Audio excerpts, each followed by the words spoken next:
এই জন্য মায়েরা বলে ভরা সন্ধ্যায় ছাদে যেতে হয় না, মেয়েদেরকে রাতের 12টার পর একা একা বারান্দায় দাঁড়াতে হয় না, এমনকি ভর দুপুর বেলাও কোথাও বের হতে হয় না। এই সময়গুলো জিনের উপদ্রব বেশি থাকে। আমার নাম সালমা, আমি এইবার ইন্টার ফার্স্ট ইয়ারে উঠেছি। আমার মা সবসময় আমাকে বলে এটা করিস না ওটা করিস না, যেগুলো আমার কাছে খুবই বিরক্তিকর লাগে।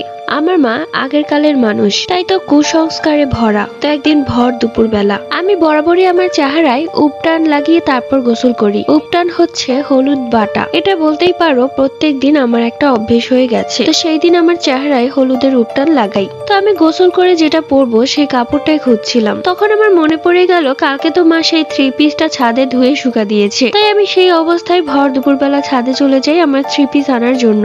মা তখন রান্না করছিল। অনেকক্ষণ হয়ে গেছে আমি কোথাও নেই, তাই মা ভেবেছে আমি ছাদে গিয়েছি। কিন্তু অনেকক্ষণ হয়ে যাওয়ার পরেও যেহেতু আমি আসছি না, তাই মা একটু চিন্তিত হয়ে পড়ে এবং ছাদে গিয়ে দেখে ছাদের পানির ট্যাঙ্কের ওপর আমি চুল ছেড়ে বসে আছি। আমার চোখ মুখ সব বড় বড় হয়ে গেছে, পাগলের মতো হাসছিলাম, যেটা দেখে মা এক চিৎকার দেয়। সাথে সাথে আমার পাশের বাড়ির এক আন্টি চলে আসে। আমাকে সবাই মিলে অনেক ধরাধরি করেও সেখান থেকে নামাতে পারছিল না।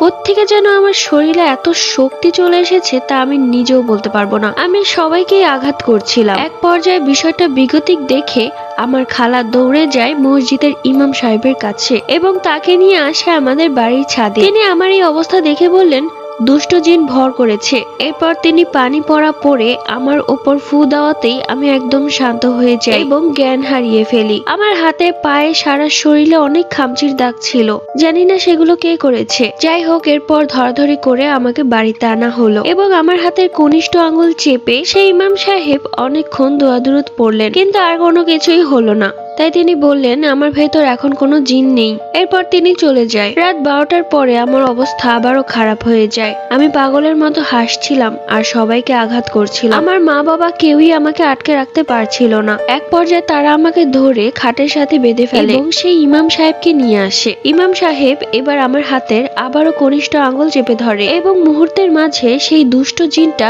আমার ভেতরে হাজির হয়। ইমাম সাহেব বলতে থাকে সে কেন আমাকে ভর করেছে। তখন সেই দুষ্ট জিন বলে আমাকে সে ভর দুপুরবেলা ছাদে দেখেছিল এবং সেই সাথে কাঁচা হলুদের গন্ধ। এইগুলোর কারণে সে আমার প্রতি আকৃষ্ট হয় এবং আমার উপর ভর করে।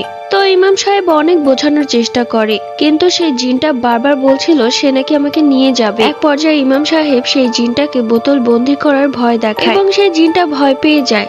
এরপর সে বলে যে এক শর্তে যাবে, সেটা হলো তার নামে পায়েস রান্না করতে হবে 2 হাঁড়ি এবং সেই সাথে 7 রকমের ফুল আমাবস্যার রাতে রাত 12টার পরে পুকুরে দিয়ে আসতে হবে। তাই